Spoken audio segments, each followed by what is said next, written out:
کہتے ہیں کہ دیکھو یہ بل تو ہے، یہ تو چند افراد کی ذہنیت ہے، کیا قومی اسمبلی کے سارے اراکین تجھے چند افراد لگتے ہیں؟ اسلامی نظریاتی کونسل کے اراکین تجھے چند افراد لگتے ہیں؟ اور سینٹ کے تمام اراکین تجھے چند افراد رکھتے ہیں؟ جمعیت علماء اسلام نے اس بل کی تائید کی ہے، تجھے وہ چند افراد لگتے ہیں؟ اہل حدیث علماء نے اس کی تائید کی ہے، تجھے چند افراد لگتے ہیں؟ صاحب اور بریلوی مکتب فکر کے تمام علماء نے اس بل کی تائید کی ہے، کیا تجھے یہ چند افراد لگتے ہیں؟ دیوبندی، بریلوی، اہل حدیث اس بل پر متفق نہیں ہے، بلکہ آگے بڑھ کر تمام سیاسی جماعتوں نے قومی اسمبلی میں اور سینٹ میں اس کی تائید کر کے مخالفت نہ کر کے بتا دیا کہ علماء کے ہاں بھی یہ بل متفقہ ہے، سیاسی جماعتوں کے ہاں بھی یہ بل متفقہ ہے۔ الحمدللہ الحمدللہ وحدہ والصلاة والسلام علی من لا نبی بعدہ، اما بعد فاعوذ باللہ من الشیطان الرجیم، بسم اللہ الرحمن الرحیم۔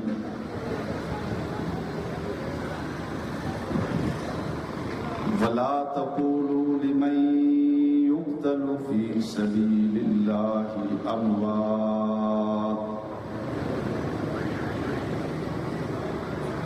وقال الله في مقام آخر وأعدوا لهم ما استطعتم من قوة، آمنت بالله صدق الله العظيم۔ عزیزان محترم، قابل سے تکریم اصحاب رسول و اہل بیت رسول کے دیوانوں اور پروانوں، اسٹیج پر تشریف فرما جرنیل اہل سنت حضرت علامہ اورنگزیب فاروقی صاحب دامت برکاتہم العالیہ، قائد سندھ حضرت علامہ ثناء اللہ فاروقی صاحب، ثناء اللہ حیدری صاحب، حضرت مولانا شکیل الرحمن فاروقی صاحب، حضرت شاہ صاحب، دیگر جو ذمہ داران، میں سب سے پہلے اس عظیم الشان کانفرنس کے انعقاد پر اس ضلع کے صدر، ہر دل عزیز شخصیت جناب محترم قاری عبد الوہاب صاحب اور اس کی پوری ٹیم کو، ضلع کے تمام ذمہ داران، ٹاؤن کے تمام ذمہ داران اور تمام کارکنان کو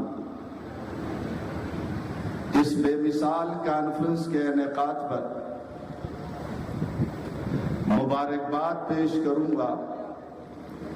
اللہ تبارک و تعالیٰ دوستوں کی اس محنت کو اپنی بارگاہ میں قبول و منظور فرمائے۔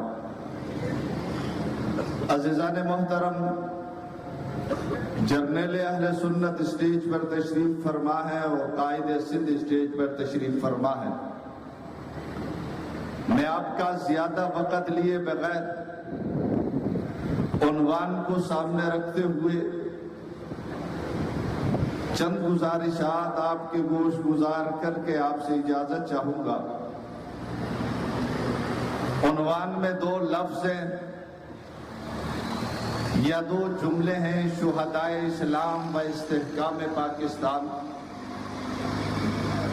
شہدائے اسلام پر چند باتیں عرض کر کے استحکام پاکستان پر بھی چند گزارشات عرض کر کے آپ سے اجازت چاہوں گا۔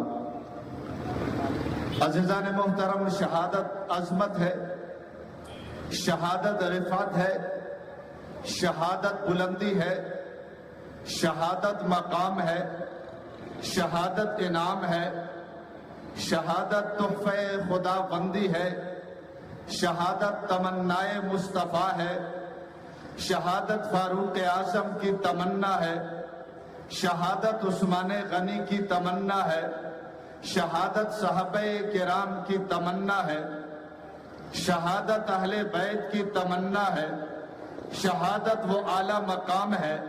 میرے اور آپ کے نبی سرور کائنات ساقی کوثر تاجدار مدینہ، جس نبی کے لیے آسمان بنایا گیا، زمین بنائی گئی، چاند ستاروں کو وجود دیا گیا، جس نبی کے لیے سیارے بنے، چاند بنا، کائنات کا ذرہ ذرہ بنا میرے نبی کی وجہ سے۔ میرے نبی نے آنا نہ ہوتا، آسمان نہ ہوتا، زمین نہ ہوتی، چاند نہ ہوتا، ستارے نہ ہوتے، سیارے نہ ہوتے، نجوم نہ ہوتے، کواکب نہ ہوتے، بحر و بر نہ ہوتے، شام و سحر نہ ہوتے، علماء نہ ہوتے، خطباء نہ ہوتے، انبیاء نہ ہوتے، آدم تا عیسیٰ تمام انبیاء نہ ہوتے، کوئی رسول نہ ہوتا، کوئی پیغمبر نہ ہوتا۔ پوری کائنات کو وجود جس نبی کی وجہ سے ملا، وہ امام الانبیاء تمام عظمتوں کے باوجود دعا کرتے ہیں، رب کائنات لوددت ان اقتل فی سبیل اللہ ثم احیا ثم اقتل ثم احیا ثم اقتل ثم احیا ثم اقتل۔ ربا میری یہ تمنا ہے تیرے راستے میں شہید کر دیا جاؤ، پھر زندہ کر دیا جاؤ، پھر شہید کر دیا جاؤ، پھر زندہ کر دیا جاؤ۔ یہ اتنی بڑی عظمت ہے حضرت فاروق اعظم، جس کو میرے نبی نے اسلام کی عزت اور طاقت کے لیے غلاف کعبہ تھام کر بیت اللہ میں جا کر اللہ سے مانگا تھا، وہ عمر بھی اگر تمنا کرتے ہیں تو شہادت کی کرتے ہیں۔ عثمان غنی مقام اتنا بلند ہے، میرے نبی نے 21 مرتبہ جس کو جنت کی بشارت دی ہے، وہ عثمان غنی دعا کرتے ہیں، ربا مجھے شہادت مل جائے۔ صحابہ کرام جن کی عظمت کی انتہا ہے، رب اعلان کرتے ہیں میں صحابہ سے راضی، صحابہ مجھ سے راضی۔ رب اعلان کرتے ہیں اولئک هم المؤمنون حقا۔ رب اعلان کرتے ہیں وَكُلًّا وَعَدَ اللَّهُ الْحُسْنَى۔ رب اعلان کرتے ہیں سارے صحابہ جنتی ہیں۔ رب اعلان کرتے ہیں محمد الرسول اللہ والذین معہ اشداء علی الکفار رحماء بینہم تراہم رکعا سجدا۔ اس کے باوجود صحابہ ہاتھ اٹھاتے ہیں، رب سے کوئی چیز مانگتے ہیں تو شہادت مانگتے ہیں۔ شہادت تو ایک انعام خداوندی ہے۔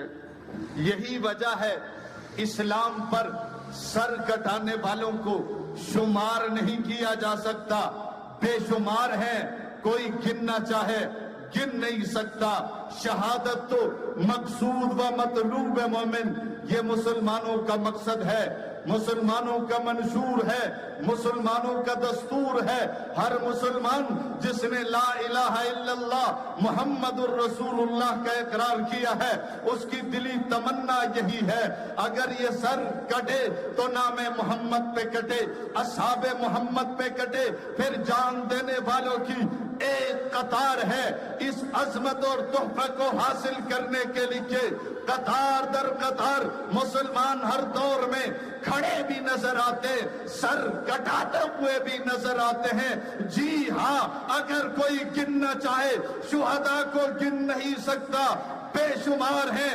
تاریخ کی کتابیں اٹھائیے، ورق گردانی کیجئے، تاریخ کا مطالعہ کیجئے۔ کسی دور میں تمہیں بدر کے شہداء نظر آئیں گے، کسی دور میں احد کے شہداء نظر آئیں گے، کسی دور میں خندق کے شہداء نظر آئیں گے، کسی دور میں خیبر کے شہداء نظر آئیں گے، کسی دور میں بیر معونہ کے شہداء نظر آئیں گے، کسی دور میں کربلا کے شہداء نظر آئیں گے، کسی دور میں دشت لیلہ کے شہداء نظر آئیں گے، کسی دور میں عراق و شام کے شہداء نظر آئیں گے، کسی دور میں کشمیر کے شہداء نظر آئیں گے، کسی دور میں تحریک آزادی کے شہداء نظر آئیں گے، کسی دور میں سن 65 کے شہداء نظر آئیں گے، کسی دور میں سن 71 کے شہداء نظر آئیں گے، کسی دور میں جی ہاں شہدائے ختم نبوت نظر آئے کہ کسی دور میں آپ کو نبی کے نام پر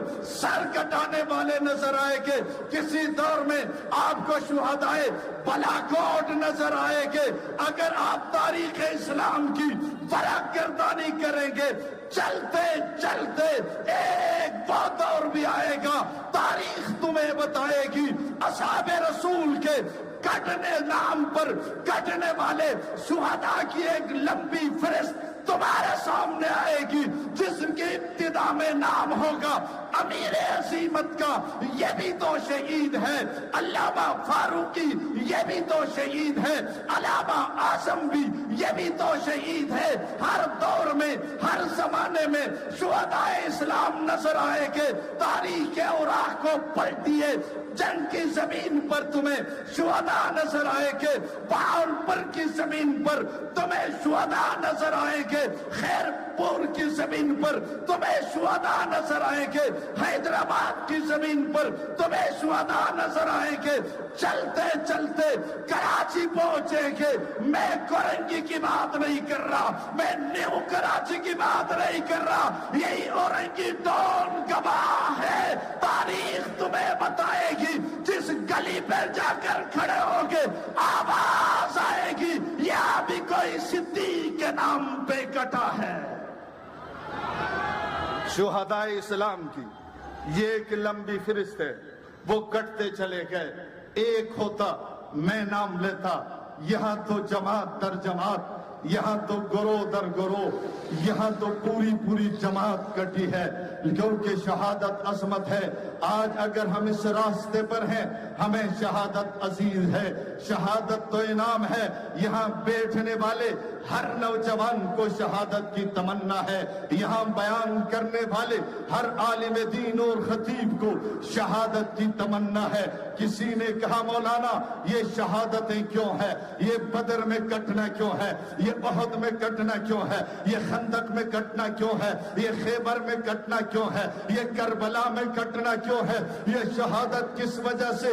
میں نے کہا شہادتوں سے اسلام کی بھی حفاظت ہوتی ہے، پاکستان کی بھی حفاظت ہوتی ہے۔ جی ہاں، ان شہادتوں کی وجہ سے اسلام کی بھی حفاظت ہوتی ہے، پاکستان کی بھی حفاظت ہوتی ہے، نظریاتی سرحدات کی بھی حفاظت ہوتی ہے، جغرافیائی سرحدات کی بھی حفاظت ہوتی ہے۔ یہ شہادت ہی تو ہے، یہ شہادتوں کی برکت ہی تو ہے۔ آج مساجد آباد ہیں، مدارس آباد ہیں، خانقاہیں آباد ہیں، تبلیغی مراکز آباد ہیں، قال اللہ قال الرسول کی صدائیں آ رہی ہیں۔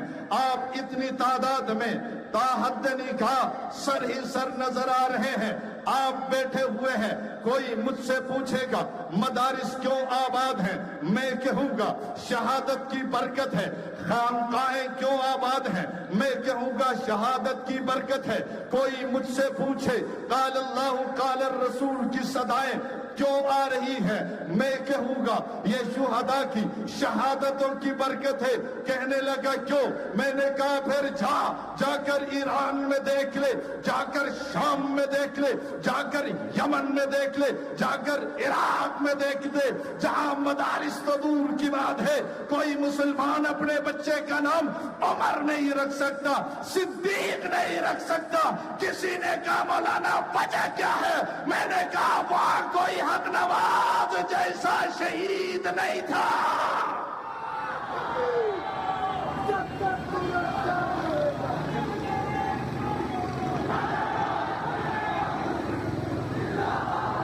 جی ہاں، یہ شہادتوں کی برکت ہے۔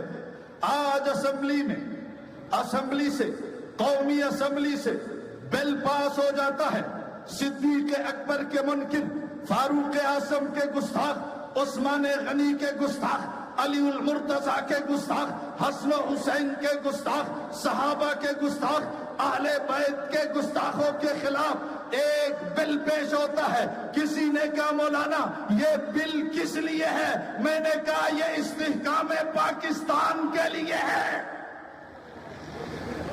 اس بل سے ملک کو استحکام ملے گا، ملک میں امن آئے گا، چین ہوگا، سکون ہوگا۔ جی ہاں، یہاں نہ ماننے پر اختلاف کوئی نہیں. یہاں فرقہ واریت پھیلی. کب سے پھیلی؟ پڑوسی ملک ایران میں جب انقلاب آیا، اس انقلاب کے بعد اسی انقلاب کو پاکستان میں لانے کے لیے تحریک نفاذ فقہ جعفریہ کے نام پر ایک جماعت بنتی ہے. اس کے مظاہرے ہوتے ہیں، احتجاج ہوتے ہیں. 3 دن تک اسلام آباد پہ دھرنا دیا جاتا ہے، زکوٰۃ کا انکار کیا جاتا ہے، اسلامیات الگ کیا جاتا ہے. کوئٹہ میں اہل سنت کا قتل عام کیا جاتا ہے.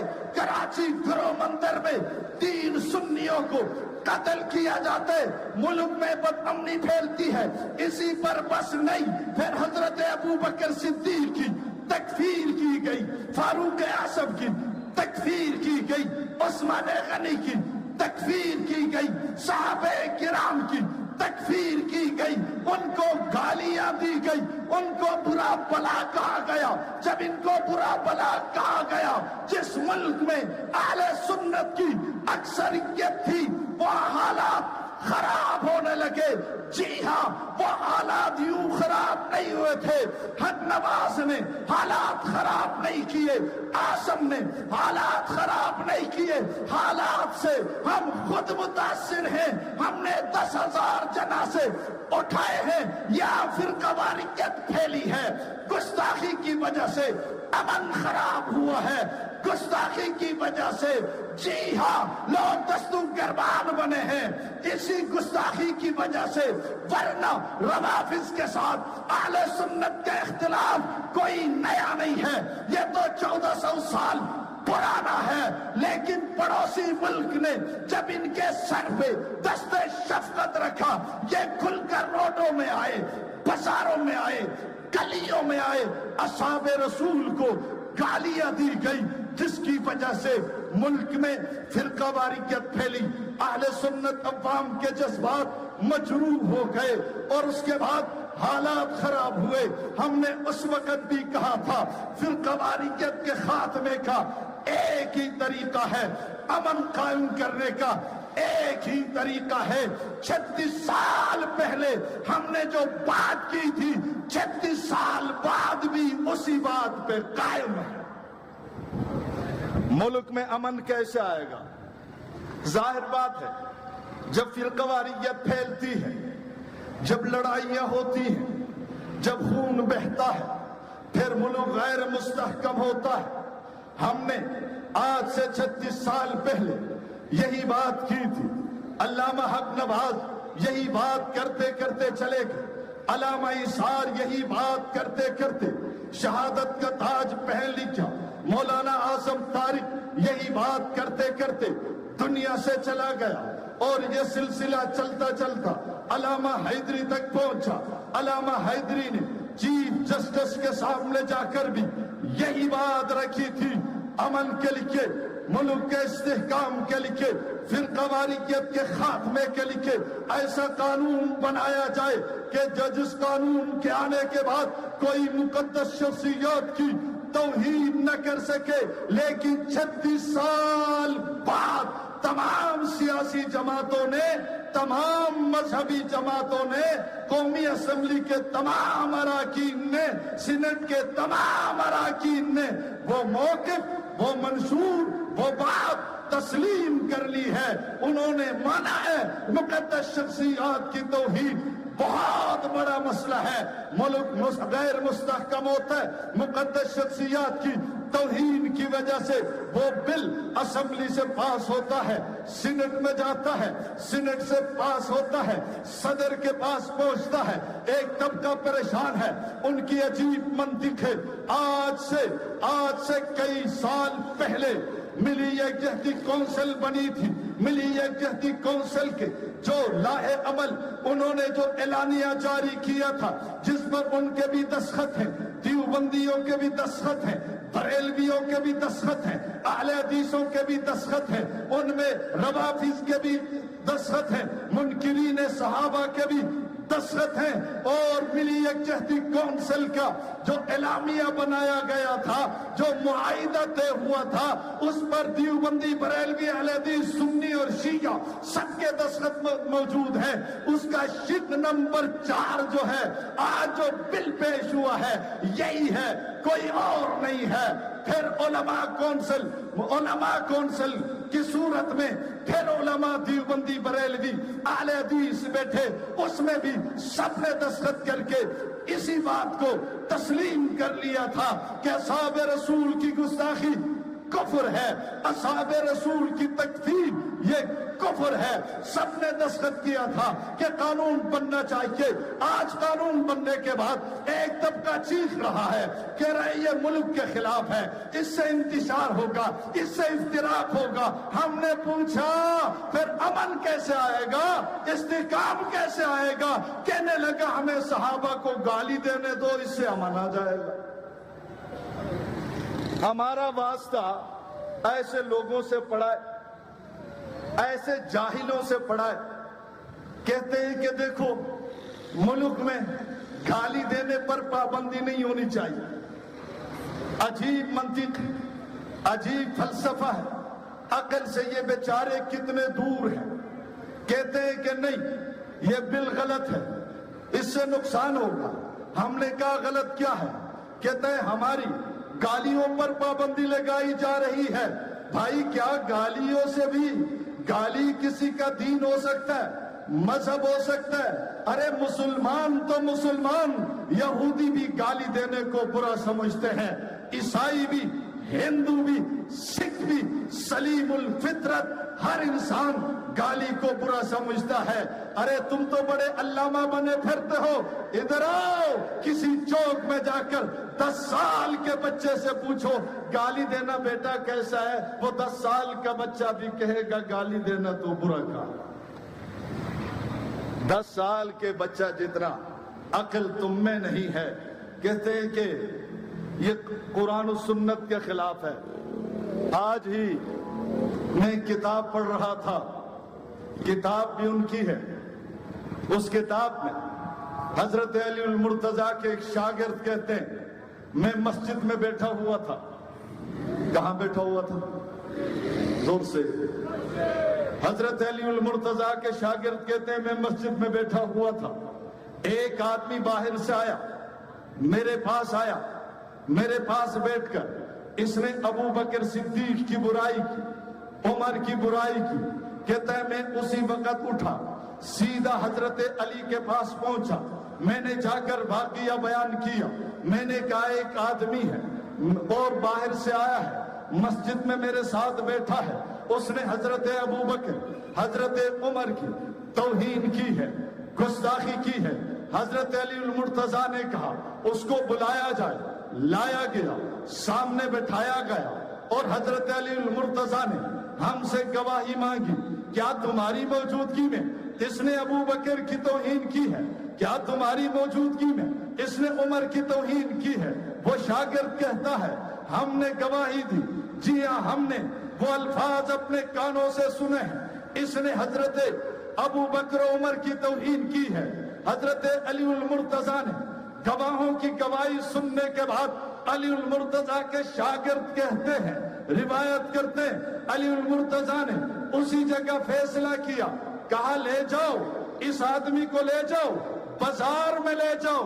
کہا کہ آپ امیر المومنین بازار میں لے جا کر ابو بکر و عمر کے گستاخ کے ساتھ کیا کریں؟ فرمایا لوگوں کے سامنے اس کو ذلیل بھی کرو، اس کو ٹھڈے بھی مارو۔ کہتے ہیں ہم لے گئے بازار میں، لے جا کر اس پر ہم نے لاتوں کی بارش کی۔ حضرت علی کا فیصلہ کیا اسی پر بس نہیں، بلکہ اس کو شہر بدر کرو، اس شہر سے نکالو۔ کہا میرے شہر میں ایسا آدمی رہ نہیں سکتا جو ابو بکر کی توہین کرے، عمر کی توہین کرے۔ یہ فیصلہ تو علی المرتضیٰ کا ہے، یہ بل تو پھر بھی نرم ہے۔ تمہیں شہر میں رہنے کی اجازت ہے، گستاخی کی نہیں۔ اگر بات آگے بڑھے گی، حضرت علی المرتضیٰ نے اور ذلیل بھی کیا ہے ایسے گستاخوں کو، شہر بھی سے بھی نکالا ہے۔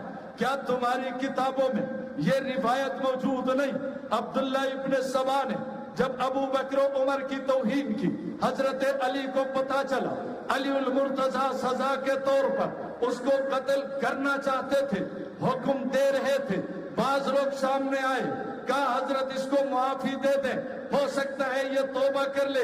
علی المرتضیٰ نے فرمایا چلو تمہاری وجہ سے اس کو میں معاف کرتا ہوں، لیکن اس کو اس شہر سے باہر نکالو، ابو بکر و عمر کا دشمن میرے شہر میں رہ نہیں سکتا۔ عزیزان محترم، یہ حضرت علی المرتضیٰ کے فیصلے ہیں۔ یہ جو بل پاس ہوا ہے، کہا جاتا ہے کہ یہ ایک جماعت نے اس بل کو پاس کرایا ہے، ایک جماعت کا مسئلہ ہے۔ یہ جھوٹ تو اتنا بولتے ہیں، جن کے مذہب میں جھوٹ عبادت ہو، جو اللہ پر جھوٹ بولتے ہو، نبی پر جھوٹ بولتے ہو، ائمہ پر جھوٹ بولتے ہو، وہ ہم پر جھوٹے الزام کیوں نہ لے کے آئیں؟ ان کو شرم بھی نہیں آتی، سامنے جھوٹ بولتے ہیں، کہتے ہیں کہ دیکھو یہ بل تو ہے، یہ تو چند افراد کی ذہنیت ہے۔ کیا قومی اسمبلی کے سارے اراکین تجھے چند افراد لگتے ہیں؟ اسلامی نظریاتی کونسل کے اراکین تجھے چند افراد لگتے ہیں؟ اور سینٹ کے تمام اراکین تجھے چند افراد رکھتے ہیں؟ جمعیت علماء اسلام نے اس بل کی تائید کی ہے، تجھے وہ چند افراد لگتے ہیں؟ اہل حدیث علماء نے اس کی تائید کی ہے، تجھے چند افراد لگتے ہیں؟ صابر بریلوی مکتب فکر کے تمام علماء نے اس بل کی تائید کی ہے، کیا تجھے یہ چند افراد لگتے ہیں؟ دیوبندی، بریلوی، اہل حدیث اس بل پر متفق نہیں ہیں، بلکہ آگے بڑھ کر تمام سیاسی جماعتوں نے قومی اسمبلی میں اور سینٹ میں اس کی تائید کر کے، مخالفت نہ کر کے بتا دیا کہ علماء کے ہاں بھی یہ بل متفقہ ہے، سیاسی جماعتوں کے ہاں بھی یہ بل متفقہ ہے۔ عزیزان محترم، ایک مولوی کو میں سن رہا تھا، کہہ رہا تھا کہ اگر سب حامی ہیں تو پھر باہر کیوں نہیں آتے؟ میں نے کہا یہ ملک ہمارا ہے، بل ہم نے نہیں، قومی اور صوبائی سب اور سینٹ سے یہ بل پاس ہوا ہے۔ ہم آئینی اور قانونی جنگ لڑتے تھے، لڑتے ہیں اور لڑتے رہیں گے۔ روڈوں میں آنا، روڈ جام کرنا، یہ ہماری عادت نہیں ہے۔ تاحد نگاہ لوگ ہی لوگ ہیں، لیکن ہم روڈ پہ آنا نہیں چاہتے۔ اور کہا کہ سارے ہمارے ساتھ متفق ہیں، اس بل کو نہیں مانتے، حالانکہ ان کے ساتھ ایک بندہ بھی نہیں۔ کسی نے کہا مولانا ایک دو تو ہیں۔ میں نے کہا دو طبقوں نے اس بل کی مخالفت کی ہے۔ ایک وہ طبقہ جن کے ہاں گالی دینا، وہ بھی نبی کے ساتھیوں کو، نبی کے یاروں کو، نبی کے مقتدیوں کو عبادت ہے، وہ طبقہ تو سامنے ہے۔ اور دوسرا طبقہ وہ ہے جو ملک سے فرقہ واریت کا خاتمہ نہیں چاہتا۔ وہ چند افراد ہیں، وہ چاہتے ہیں ملک میں لڑائی ہو، فساد ہو۔ آپ کہیں گے ان کو فائدہ کیا ہوگا؟ ان بیچاروں کو نہ ان کی کوئی جماعت ہے، نہ ان کی کوئی پارٹی ہے، نہ ان کی کوئی عزت ہے۔ اگر وہ کہیں سرکاری اجلاس میں ان کو بلایا جاتا ہے تو اسی کام کے لیے بلایا جاتا ہے۔ وہ چاہتے ہیں چلو لڑائیاں چلتی رہیں، اور صوبائی سطح پر جو علماء کمیٹی بنتی ہے، چلو اس میں تو ہم جائیں کبھی کبھار چائے پیے۔ بس ان کا پورا مقصد یہ پیٹ ہی ہے۔ وہ چند افراد ہیں، باقی دیوبندی، بریلوی، اہل حدیث، تمام سیاسی جماعت اور مذہبی جماعتوں کے رہنما اس بل کے ساتھ متفق ہیں، متفق ہیں، متفق ہیں۔